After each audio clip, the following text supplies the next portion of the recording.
追剧开挂就看沙发多话，欢迎林鹤和小田。在正式录制开始前，需要2位领取一下隐藏任务，请翻开桌面上的任务卡。不领取是不是就不用做？不要领。要不要领？要不要领？领吗？录制期间，你们要在不被曾导发现的情况下，完成3种不同姿势的比心。就是哎这样，那这样行不行？然后还有一个这样，还有一个这样。曾导把我们当傻子呢。因为他在专心答题或者 reaction 的时候，我们可以。没问题，行。哎，如果你们没有完成动作或者被曾导猜中任务内容，也要接受惩罚。什么惩罚呀？我想知道一下。到时候就知道了。你们要不要商量一下，一会儿怎么打配合？一点默契都没有，再来个。先哪个嘛？先从左往右看。再先这个。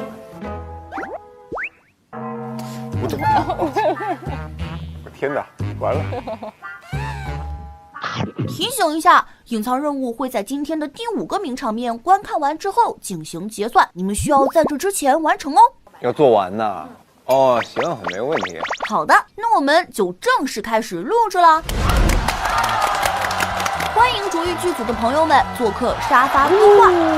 先跟我们沙发多话的观众朋友们打个招呼吧。Hello， 大家好。我是主语的导演张庆杰。欢迎曾导。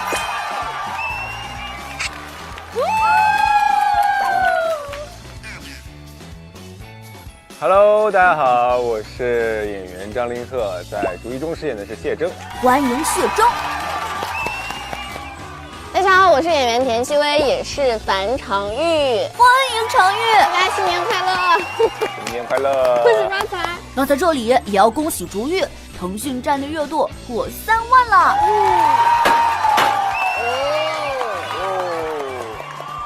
今天邀请大家来到沙发多话，除了要跟我们一起直通大结局以外，也需要各位多多分享幕后故事哦。好。不过在我们正式看剧之前，沙发鹅给曾导准备了一个任务挑战。哇，什么任务啊？林鹤和小田会在录制过程中共同完成隐藏任务，而您的挑战是猜测出他们俩的任务是什么。我给您放个海，好不好？他们俩的任务是需要共同完成的哦。如果您猜中的话，他们就要接受惩罚喽。哦。刚导演调整了一下姿势，他想面向我们，把我们的行为看得更清楚一点。导演的小心思被发现喽。好，那我们首先一起来看谢铮和常玉是如何相遇的吧。导演别看了，耳机在这儿。我要戴上耳机才对，有声音。白常玉，你克死你爹，克死你娘，你还要克死你大伯我吗？啊！你个退了婚的没人要的丫头片子，还要霸占这个房产给你当嫁妆，你也不看看哪个不要命？干脆你这个大……你常玉天崩开局，马上给我滚回去，要不然他们要你一只手。我先杀了你，再下去给我爹娘赔罪。姑娘，按大音律，户无难听，乌龟尽亲，兄死弟继，弟死兄继，你就是衙门见官。这宅子也得这4个人，一看就前期没啥战斗力的，后期也挺厉害的。是啊，被你训练出来了。常玉的兵在哪里？在这里。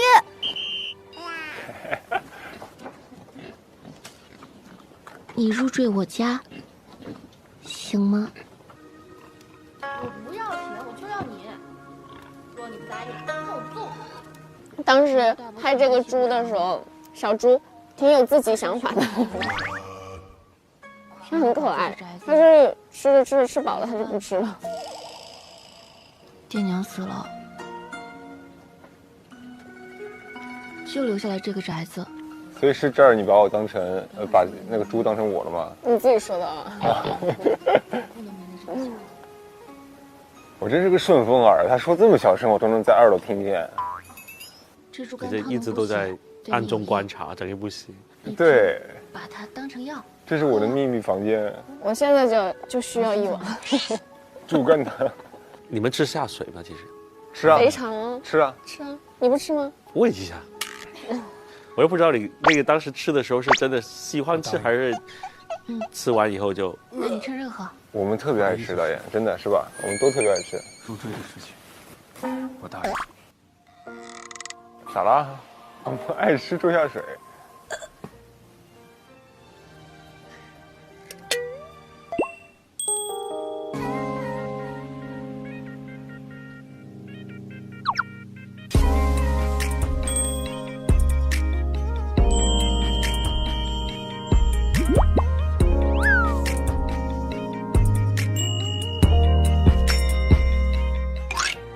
你若留下，我杀猪养你。 2026最新表白方式，我杀猪养你。初始名场面看完了，我想问问谢征，你醒来后对常玉的初印象是什么样的呢？初印象应该是这个女生还挺实诚，能把我就是一个陌生人从雪中给捡回来，也不问我是谁，然后一直盯着我跟她的妹妹。我觉得他的词有修饰。没有，这是我的真心话，这是我的真心话。力气很大，能把我一个人扛回来，我的妈呀！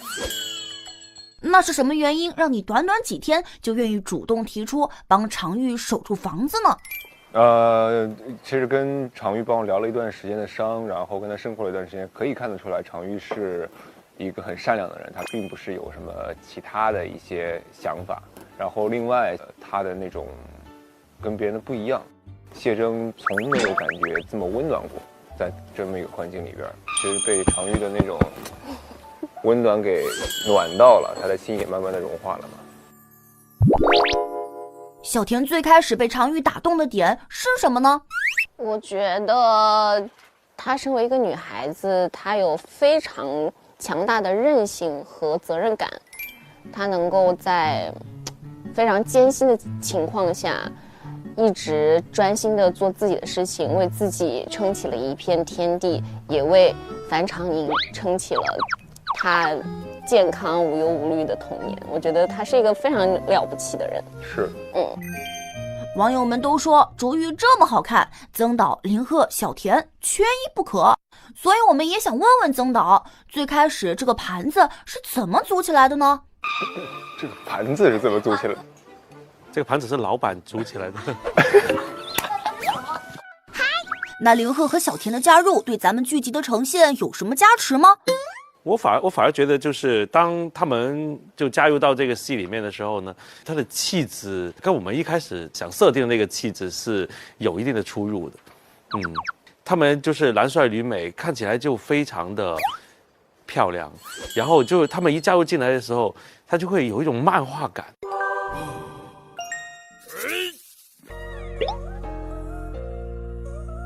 漫画感。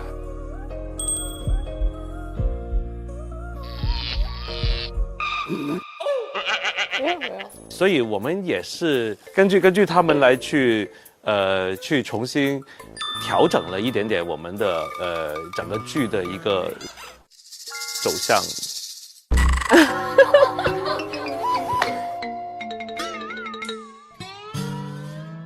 对，没人理我。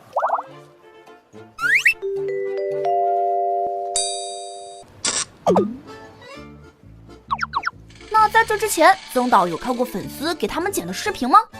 拉郎配那些吗？是的。其实是看过一点的。那有加持吗？我觉得就是我用了很长的时间说服我，就是小田是怎么能成为一个杀猪女的。直到我后面我发现她真的能背着林鹤跑的时候，我觉得，哎，情有可原了，是吧？就是因为一般人的印象都是说长那么漂亮一定不会就有什么有力气什么的，她打破了我一点点这样的偏见的，其实。不过她力气真的很大，她能够把我给背起来哦，那真不一样。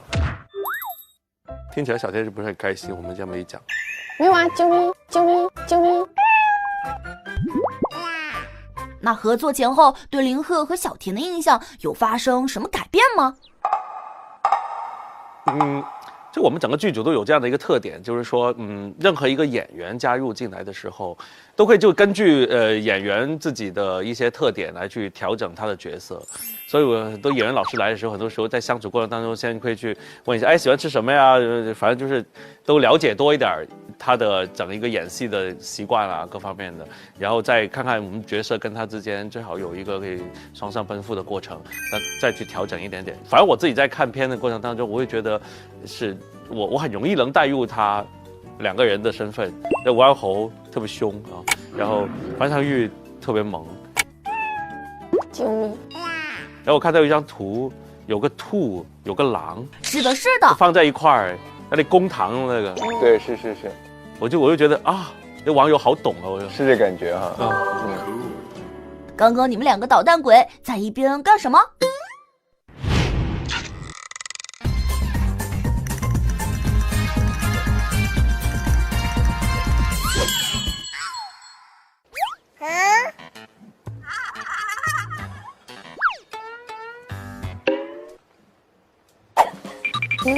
我们没有捣蛋啊。那是导演，我们怎么敢在导演面前对，我们哪里捣造蛋了？次啊？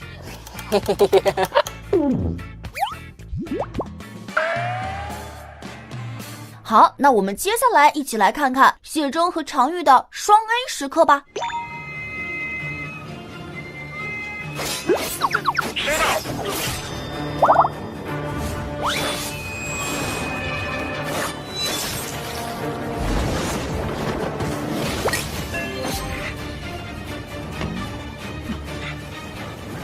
这个坑在水里走，这个走了。切到号了，先生。半切大号，不能算全切大号。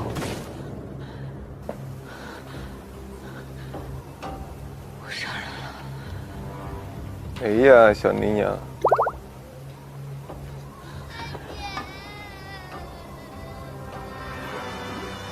走了好，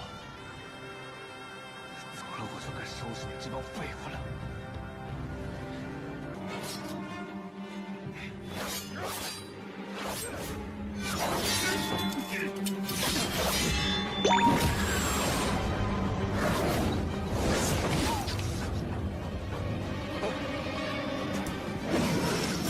哎呀，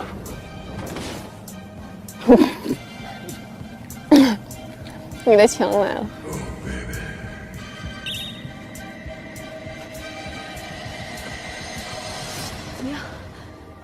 不是让你走了吗？怎么又回来了？我要送走宁宁，才能回来救你。哎呀，可靠。撑住！公民马上就来，撑住！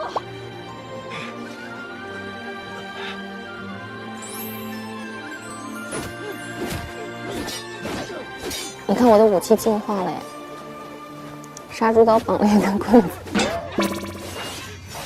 常玉会的是长柄刀法。什么都会一点。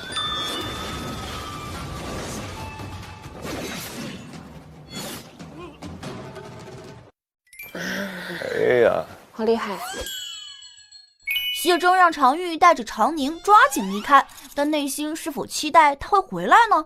我本人会觉得肯定会是有一丝期待，我希望你说能有一点犹豫的，但是呢，我又不希望你留下，我是真心希望你赶紧走吧。然后我转头就走了。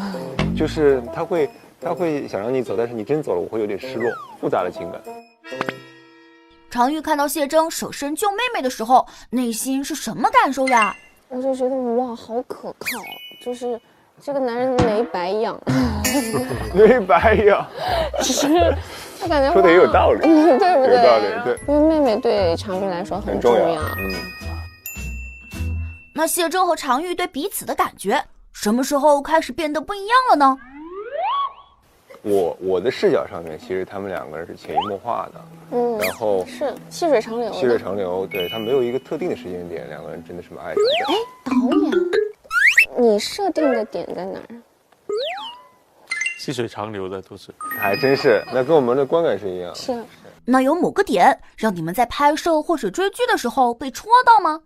我最近在看剧的时候，非常戳我的一个点是，常玉跟谢真在碑前拜谢真的那个那个墓，我觉得那场戏最戳我的点是常玉对谢真说，虽然说外头的人这么去说谢真的不好，但是我坚信郭安侯就是一个很厉害的人，他不会做那些坏事。谢真是一个什么样的人？他是一个从小没有受到关怀，爸爸妈妈都死了，然后周围的人又很欺压他，长大之后又是在战场上，最后还被人给暗算了，这样的一个人。典型的美强惨的设定。其实我们最早的时候的设定，它就是一个很典型的先婚后爱。两个人是一开始就已经是进入到彼此的世界当中，他们就是都知道对方不是坏人，所以呢两个人就这么相处下来了。反而是两个人的所有包袱掉完以后，清清楚楚了彼此之间的身世以后，才第二次选择要不要真正的跟对方在一起。那个时候我觉得才是真爱。前面其实更加多的是很普通的两个普通人，情愫，都觉得对方不坏，就在一起了的这一种。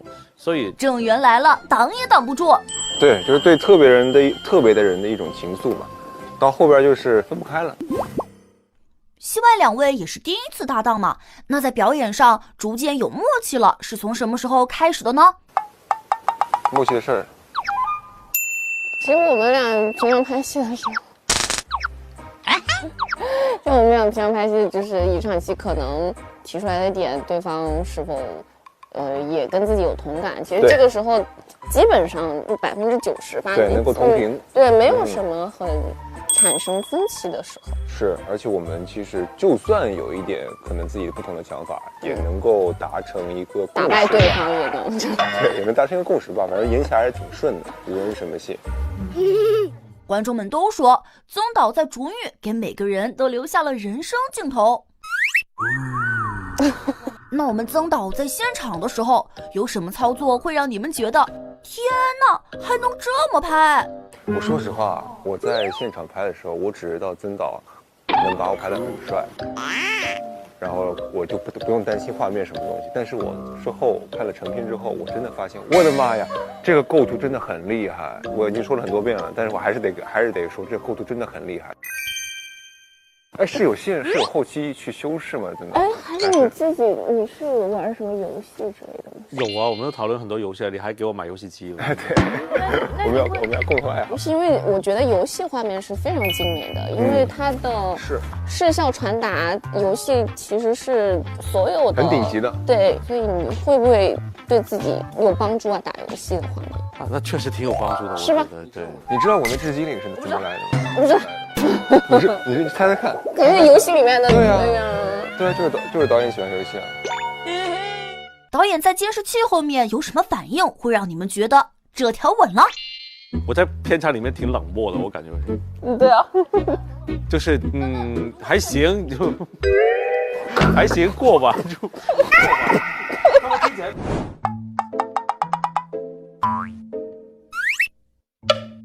我在片场里面挺冷漠的，我感觉。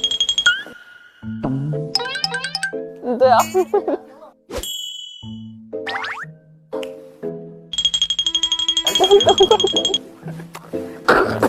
还行过吧。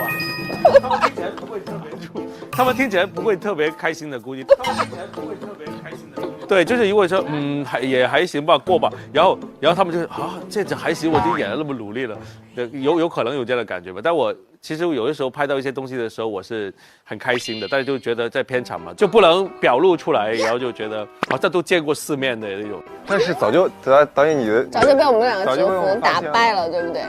对。嘴角会翘起75度是吧？不是，导演是这样的。哼，这样就是不错的意思。强者从不抱怨环境，曾导在中卷也能拍出名场面，所以曾导要不要教教大家如何在普通的地方也能出片，给我们传授一点技巧呀？我觉得其实不是我拍的好看，是本身好看哦。所以还是卡建模，原来这才是重点。还说自己不会。导演能拍出那些细节，他会不会？但你们也是我选的嘛，所以我也会。在西故乡经历了这么多事，接下来看看两个人感情升温后的故事吧。然后这是那个刺客。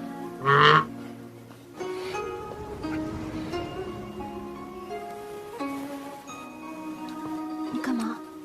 做戏就要做全套。我们也不要大叔大娘在外面等夜。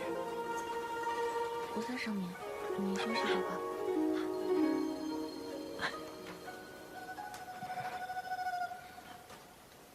你好。哦，翻面儿，翻面儿，烙饼。你们演这场戏的时候，你们放松吗？其实当时放松。导演的意思是什么意思？就是你们是很松弛演出来的，就两个人很熟了这种，还是说其实你们表面上好像很轻松，是两个人贼紧张那种？这场戏的时候，我们挺轻松，挺熟的了。对啊，我们已经拍到后期了。因为两个人的肢体状态就是其实是躺着的，人一躺，有支点，人一躺就很放松。现在想吃吗？吃。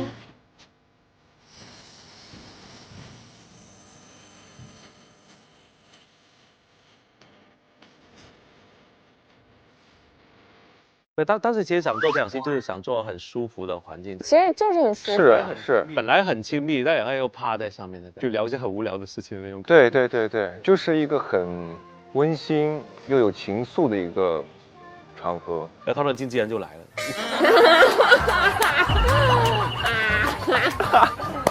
哎呀，我网上看的最多的是这个弹幕。你们觉得这个时候两人的感情浓度分别到了多少呢？我感觉哈，就是导演刚刚说的一点是很对的，就是前期在西湖巷的时候，你说他们俩有爱到什么程度吗？也并不说是爱到轰轰烈烈不可自拔的程度，但是两个人也是非常的钟情于对方，因为两个人都是有点，就是那种情窦初开的感觉。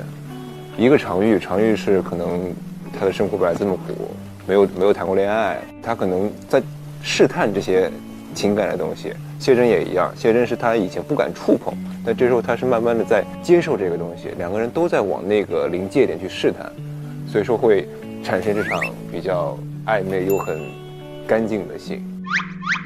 就是从谢真的眼光来看，他可能无论是在以前的那个相府里面过活，还是他在军营里面啊那些成长的时候，估计都不会特别的轻松。对啊，但来到了镇上面的时候，可能是他这一辈子最舒服的那个时候，所以我一直问是不是那种舒服的那种感觉。成宇，我跟你一起待在临安的日子，是我这辈子最愉快的时光。是，就会安静下来，像度假一样。没错。那小田觉得呢？浓度到达了，我觉得就是自然而然的产生的一些东西。对，我觉得是在这种情况下，而且两个人有一定的生活的基础，又彼此很信任对方，然后在这种空间下，我觉得产生情感是非常正常的事情，而且就是要这种模糊不定的感觉啊，才最抓人。哦，你很懂我们哦。我们在花絮里看到是林鹤提出小田趴在自己身上的，当时是怎么想到这个动作的呢？导演跟我们说，就是希望有一个那种两个人比较放松、比较轻松的状态去演这场戏，而不是说就是可能很传统的演成了一场吻戏。所以我们就在想，怎么样去把我们的肢体放松下来，所以就想到了这样的一个姿势。这就是最放松的状态。对啊，就没有什么支撑的压力在身上。看来现场的创作氛围非常好呀。那接下来我们有一个小小的互动，我会给出一些情境，你们要选出最符合此刻谢真和常玉内心想法的表情。好呀。Okay. 两位先快速看一下都有什么表情包。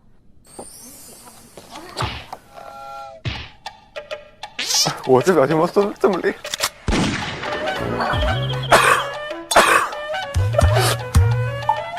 来，第一个，陈皮糖初吻被魏家刺客打断时，两个人的心情分别是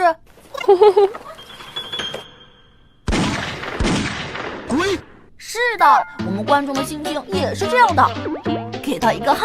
好 ，cool。来，小田，3、2、1，展示。啥呀？你纯粹是混蛋！第二个，宋燕对常玉说：“我愿意纳你为妾。”两个人的心情分别是 Stop！ 常玉心想：我又做什么事让你开心了？想跑门儿都没有。常玉拉着谢征给武安侯上香时，两个人的心情分别是。两个人此时应该各怀心事吧？我的心情是这个，什么呀？这个呀，哦，你礼貌吗？是吗？莫名其妙的意思是吧？又开心又莫名其妙。怎么会开心呢？他在他心中，武安侯是一个很好的人啊。哦，对啊，他告诉你他是很好的人的时候啊，对。下一个，常玉在谢征面前掉落避火图时 ，VS 谢征突然发现天降避火图时，我觉得你们得一起亮出来。好，来吧。来， 3，你找好了吧？常玉的内心很复杂呀。3、2、1，陪笑。我要烟牌，还没有问题。下一个，谢征亲常玉时被扇了一巴掌，两个人的心情分别是。亲常玉是被扇了一巴掌，就是那个要分别的时候是吧？对。那你们挺厉害的，还记得那么多剧情。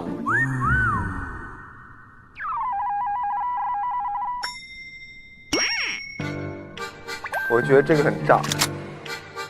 一起亮好不好？鹅也准备了一个，看看谁的更好。等会儿，我找不到你的形容。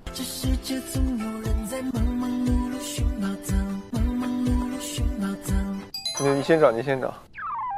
你自己做一个表情也可以。对，来吧。来，3、2、1。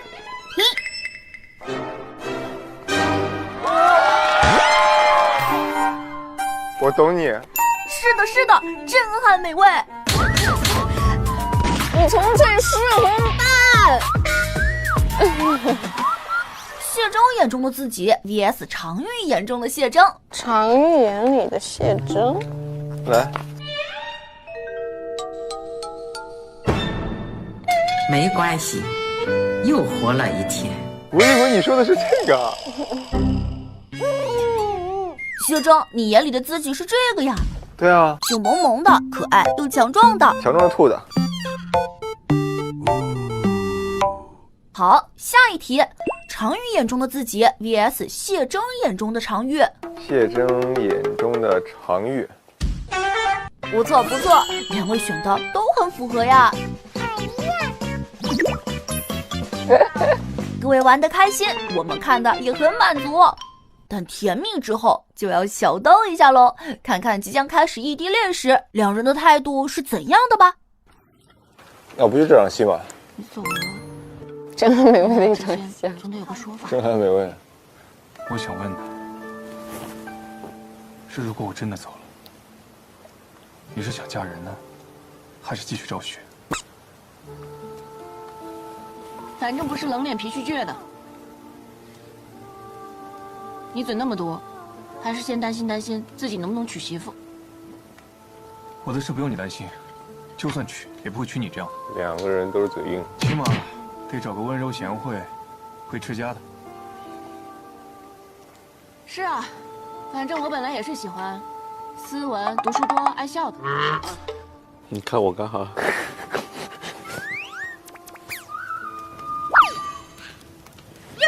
我先走了。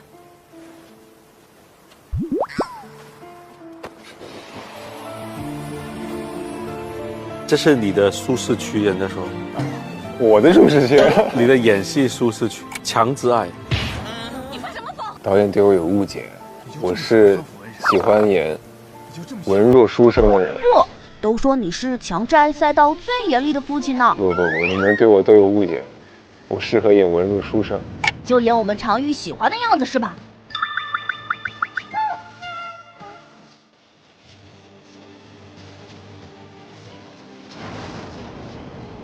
情感纽带扯下来了。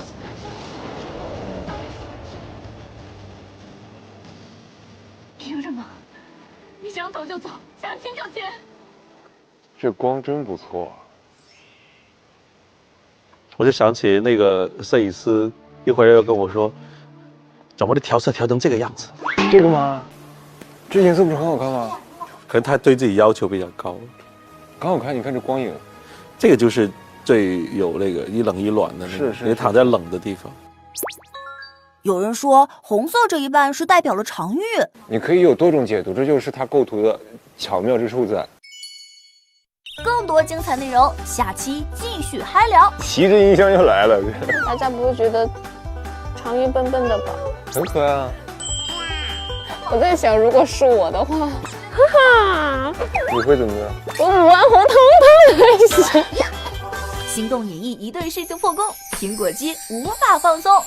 这是我的。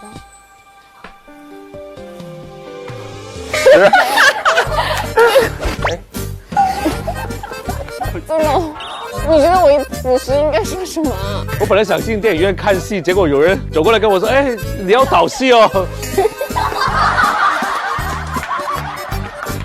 隐藏任务决算，曾导能否看穿两人小动作？那你在观察过程中有没有觉得我们两个哪里不对劲？为什么不对劲？这都是我们平常的日常。我们一点都没有不对劲吗？一点都没有不对劲啊！好课内容超额放送，记得锁定腾讯视频沙发多话，不见不散哦。上期节目我们一起看了的一吻一巴掌名场面，我有几个小问题想问问。面对离别的时候，为什么两个人都选择了口是心非的伤害彼此，而且两个人生气的点还不太一样？感觉我们这种就是这场戏里边，常玉跟谢铮这种吵架的点，大家都能共情。有很多的吵架都这样，对，吵架都这样，两个人会嘴硬。反正就是对方说到话有些刺耳了，但是也不明说对方怎么样，也不明说自己的心情，然后就都到了两边都能理解的年纪。是啊，是。咋了？是观众们都到了两边都能理解的年纪了。我们俩年纪也到了。我觉得这场戏其实曾导的那个想法会更多一点。要把包袱扔给我。之前林鹤说过，曾导很会拍强制爱嘛，正好这段也是剧中强制感最浓的一段。导演在拍摄时是怎么给你们导戏的呢？林克，亲上去啊，亲上去啊，就是用力一点，用力一点，就这样的。真的，他很会去拍那些我们俩那种情感的拉扯，也不能说强制爱吧，其实就是当两个人意见不合的时候，但是两个人又很爱对方的时候那种感觉。你们经常在拍摄时会现挂吗？那有没有哪一场戏和导演有高山流水遇知音的感觉？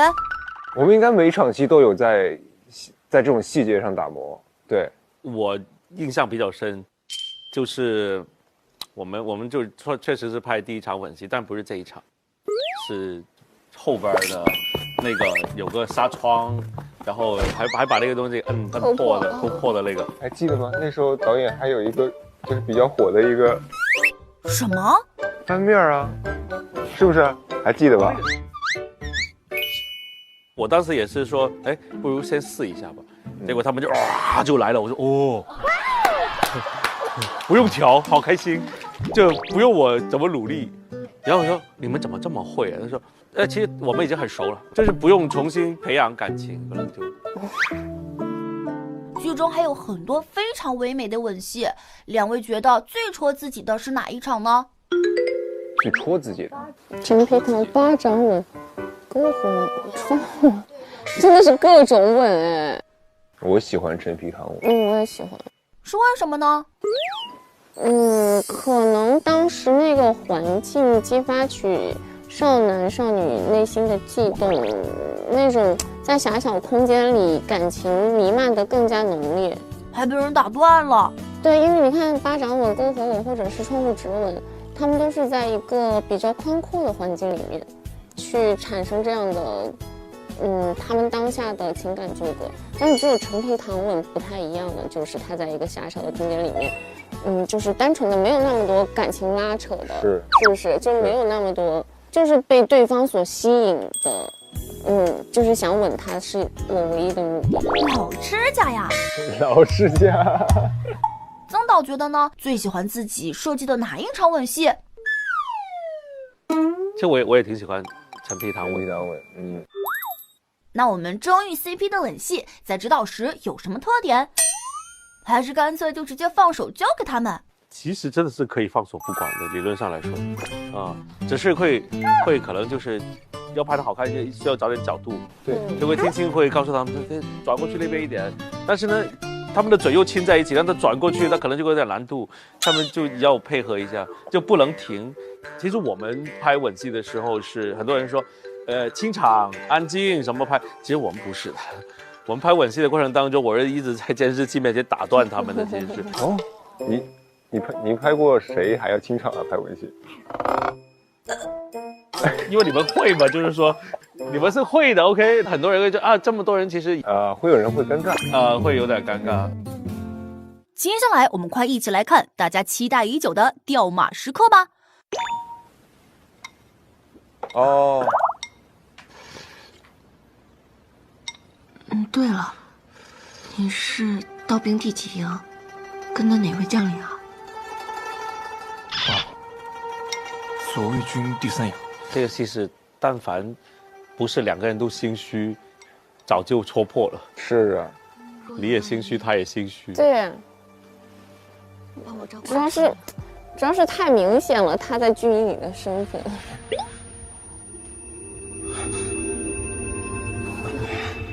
给要了。严正，我不能让你有事。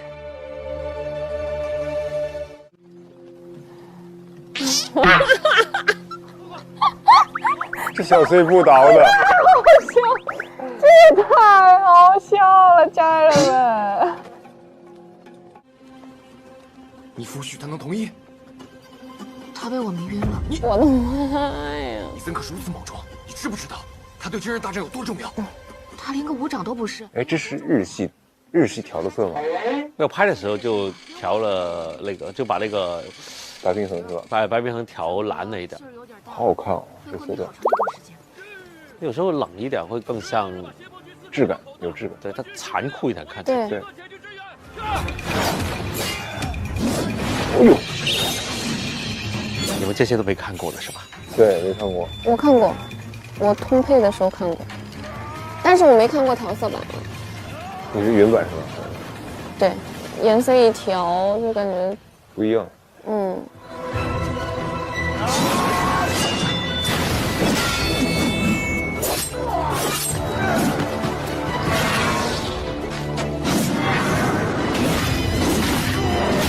常宇真的好帅啊，感觉一拳击飞蛾也不在话下。你小心点。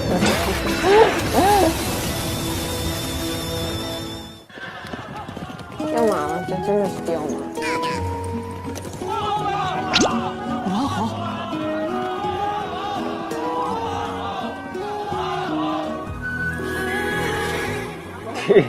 提着音箱就来了。提着音箱来。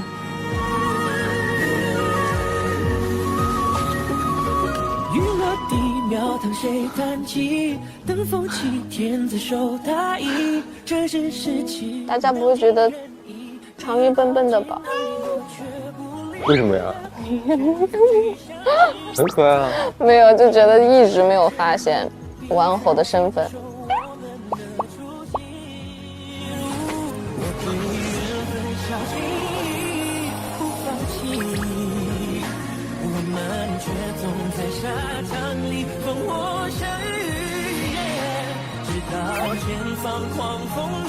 救命啊！这个 BGM 太贴了，这 BGM。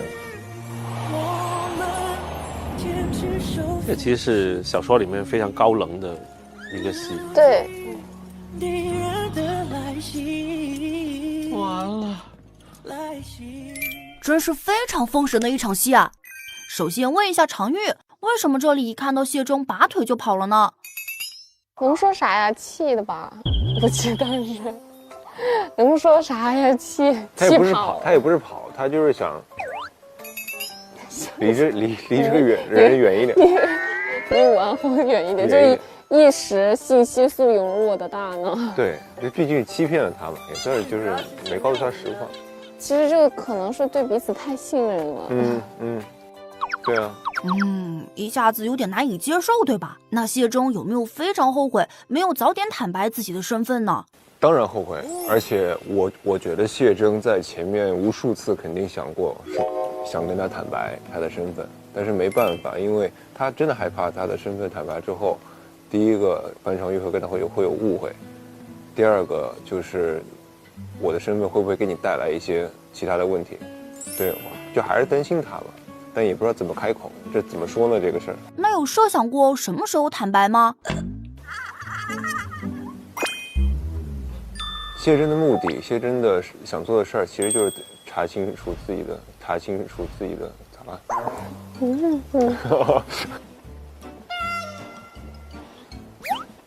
其实我觉得，我又来了。其实我觉得他从在军营里面见到樊长玉的时候是个意外，就是他没想过会在这个地方遇到他，就可能他的。自己内心的剧本应该是去打完仗了，我真处理完了这个问题，如果我没死，我就会去找他。这个是他自己编好的剧本，但是一旦有人过来打破了这个剧本的时候，束手无策。其实，在这段时间当中，他是懵着的，然后忽然之间又有一种失而复得的满足感，他又不敢再去挪动半下来去打断这个他自己觉得很舒服的这个瞬间，就是这个人其实没那么清醒，我觉得。那个时候，那如果是林鹤本人的话，你遇到这样的事情会选择在什么时候坦白呢？如果是我自己，我这好难这事儿。我非常能理解谢征他为什么不告诉他，是因为他有自己的事儿要做。我觉得肯定会有，就有些观众可能会很理解，有些观众可能会一点都不理解，是都有可能，这个就不好说了。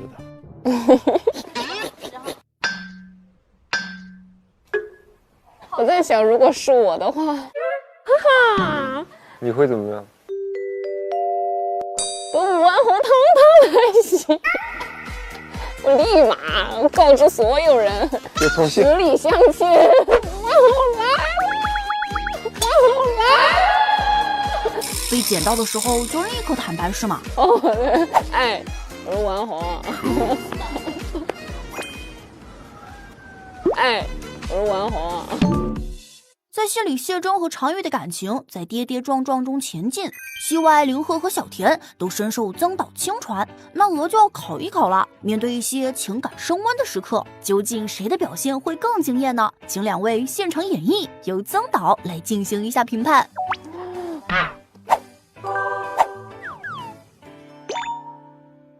同学聚会一起唱歌，灯光昏暗，你不小心喝到了隔壁 crush 的饮料，此时你会？我和你的还是你和我的？你可以拿这个，如果你要演的话，你拿这个，我就说，这是我的，然后此时你会说。哦，我来是吧？对，来吧。行，好难。我们在唱歌，哎呀，好渴。这是我的。这是我的。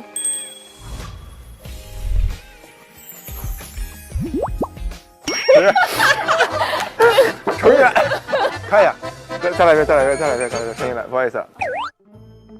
导演，我们正式开始啊！刚刚试戏是吧？导演，好够了，这大人。你小心点，你。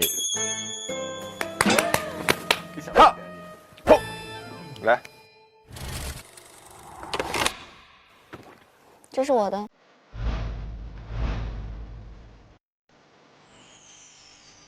哦，要不我请你出去喝一杯，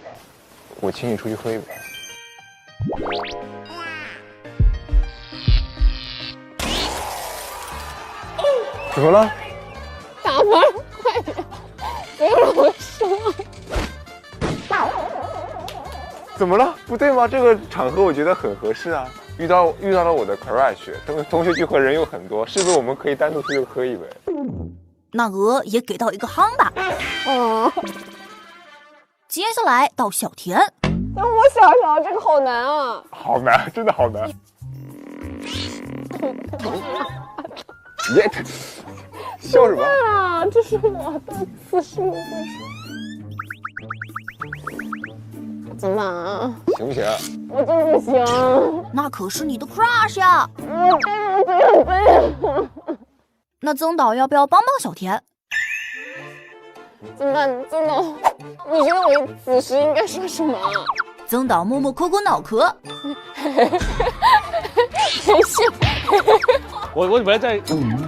我本来想进电影院看戏，结果有人走过来跟我说：“哎，你要导戏哦。”我忽然间要工作了。那我就按自己来吧。真的来评判，来。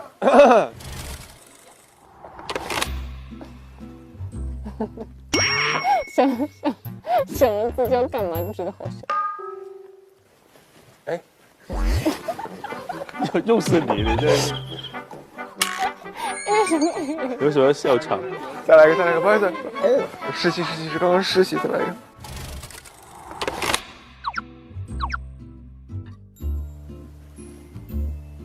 个。哎，那是我的饮料。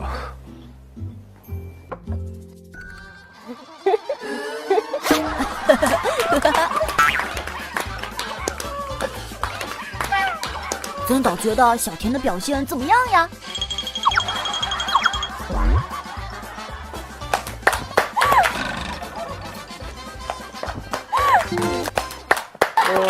结束两位夯夯的表演，我们的隐藏任务也到了结算时刻。请曾导先来猜测一下林鹤和小田的任务到底是什么吧。有没有提示？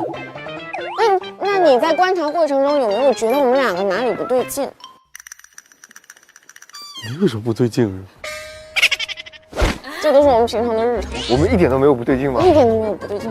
行为动作。啊！你们要不要提示一下完成了没有？我完成了，2个人要同时完成，一起完成的。他们经常在一边偷偷摸摸搞小动作呢。对啊。你不会是偷偷的去做什么动作之类的是吧？对。是呢。是什么动作呢？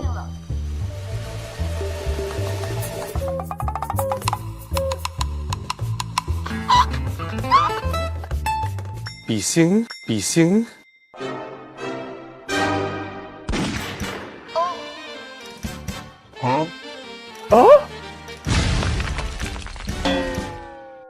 没有其他的选择吗？不知道啊。什么时候？你啥时候看到的？您确定哈，曾导？你这么一说，我肯定确定啊。你确定吗？那他什么时候看到的？真的。来，你们自己公布吧。真正的任务是什么？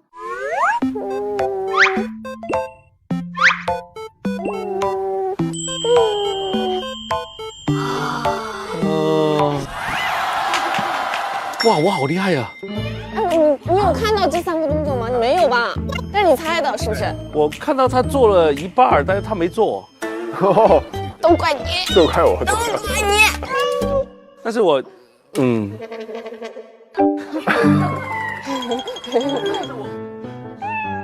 哇！你们给我这个题目的时候，我想了半天，这怎么能猜得到？结果这么容易都猜到了，而且猜好准啊！恭喜曾导猜对了，那你们俩就要接受一个惩罚喽，请一起给竹玉的剧粉们饭撒一下吧。那要干嘛？那换其他的方式比心呗。可以啊。还有啥方式？鼻孔比心。鼻孔？不要！什么叫鼻孔比心？我好想看的，忽然间。要不要挑战一下这个高难度比心？行，试试。哪只手啊？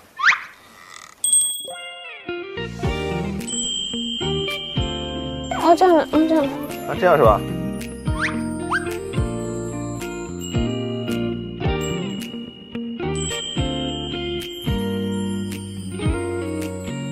好的，大家都收到了。尽管鹅非常的不舍，但是听说曾导还在现场拍摄，就被我们及时的拉过来了。及时的拉过来，差点把这个话说出来。我等一下还得回去。是的，因为曾导还有工作安排，只能先跟大家说再见了。谢谢各位，拜拜。拜拜，期待曾导带来更多精彩的作品。拜拜，曾导。拜拜。接下来看看谢征和常玉是如何说开误会、坦诚心意的吧。夫人不见了，这是夫人正内发现的一封流书。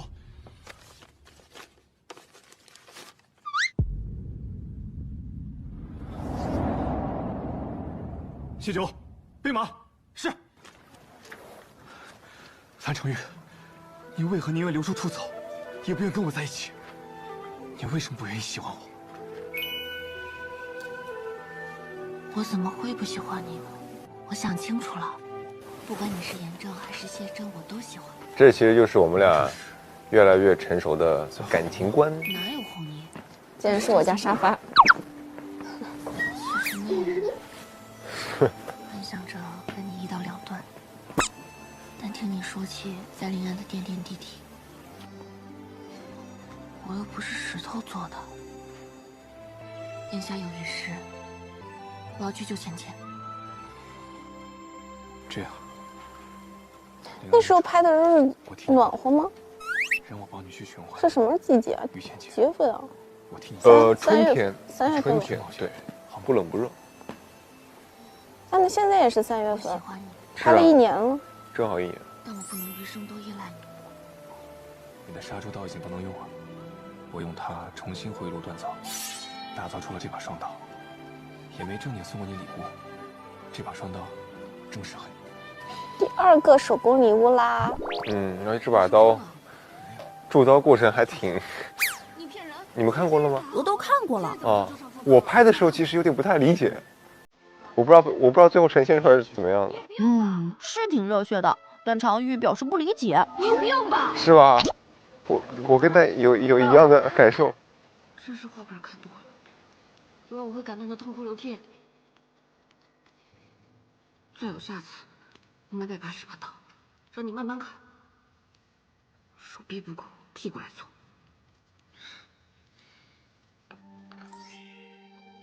向来心直口快的常玉，为什么这次没有当面说清楚，只留下一封信就不告而别了呢？我觉得常玉是觉得他面对2个人现实身份的差异，他会选择先去追寻自己想做的事情。常玉还是很有主体性的，要先完成自己的任务。就是他有更紧急的事情要做。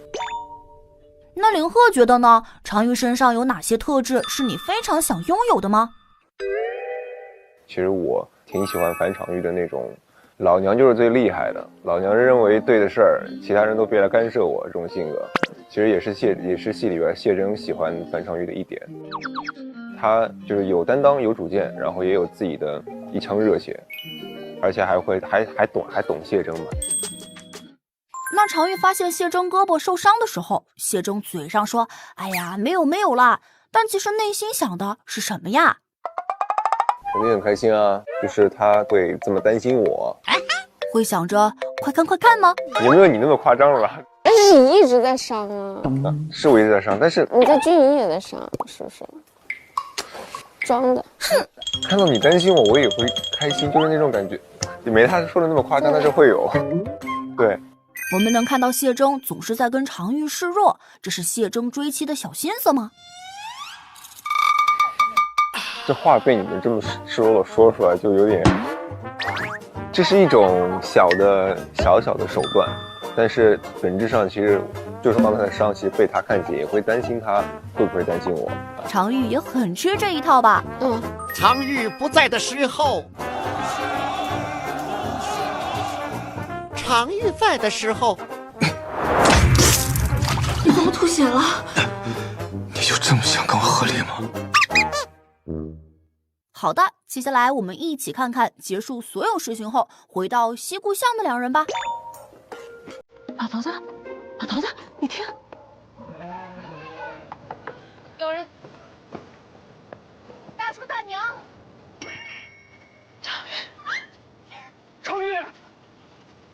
常玉回来了。大叔大娘，黑了瘦了，你这孩子你受苦了。回来好啊。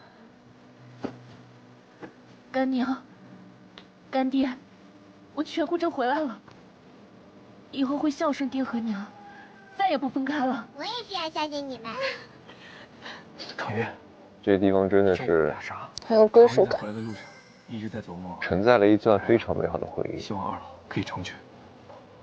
哎，我们俩哪有这福报呢？不走就好啊，不分开，他再也不分开。大娘，我回来了。大叔，大娘，你全部回来了，今后我们一起伺候你们二老。哎呀，这里是不是前期拍的呀？不是，其实是拍过了我们这个临安镇的前面的很多戏之后，在这个景快要结束的时候拍的这个戏。那战场戏呢？也拍完了那个戏，所以这个其实也算是最后，还挺有意义。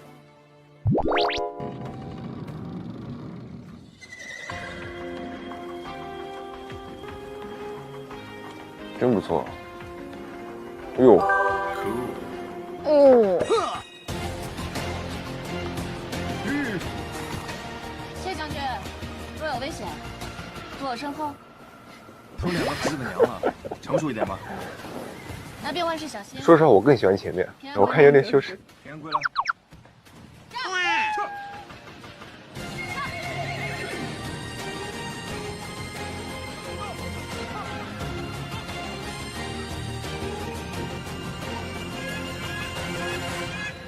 大结局也看完了。那如果像彩蛋中没有17年前的锦州之乱的话，谢征和常玉的故事会是怎么样展开的呢？没有17年前的锦州之乱，就最美好的来呗。青梅竹马一起长大，双双陷入爱河。这应该是非常美好的一个人生。是，不会有这些东西了。竹玉的故事也告一段落了，两位觉得这2个角色有分别给你们带来什么改变吗？在回看这个戏的时候，我能想到拍摄过程当中的很多点点滴滴，然后在自己在看这个戏的时候，也被他那种氛围给温暖到。对，我觉得这就是我作为观众去看他，或者我作为演员去演他，我所收获到的东西。他又再一次治愈了你。对啊。给我带来的改变，我觉得最重要的是成为了一个让大家感受到温暖和有力量的角色。我觉得这是一件对我来说很重要的事情，而且以后也会一直希望自己的角色能给大家，哪怕很少的人，哪怕1个人，能够给他带来温暖和力量。我觉得这个就是一件非常荣幸的事情。对，这个愿望已经实现了，大家都感受到了力量。节目的最后，请跟我们喜欢竹玉的朋友们做个告别吧。谢谢大家这段时间对竹玉的支持，也非常开心大家可以喜欢竹玉这个故事，期待我和小田儿后边可以给大家带来更多更好的角色吧。谢谢各位这么久的陪伴。如果你看到了这里，那你一定是我们竹玉的忠实小观众。希望你的生活能够美好，也希望你以后能看到更多更好的作品。谢谢大家，感谢大家带来今天震撼美味的节目，下次见吧。秋色落地，谁尽在枫叶而去？梧桐细雨，檐下春烟牵着你。这古镇的烟火气，为谁不期而遇？许下生死相依，愿誓言如期。我对缘分小心翼翼，不放弃。我们却总在沙场里烽火相遇。宿命纠缠中，你给的回忆温润如雨季里，无数次的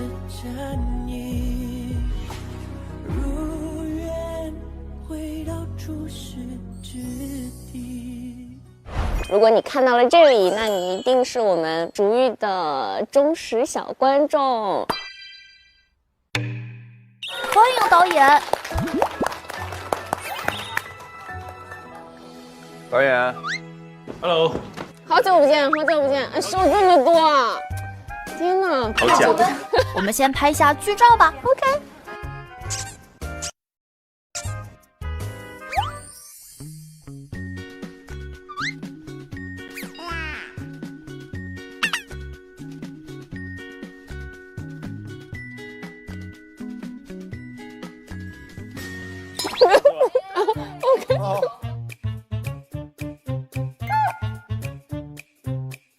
等下我们换个姿势。现在不能算哦，还没正式开始呢。拍完了吗？拍完了是吧？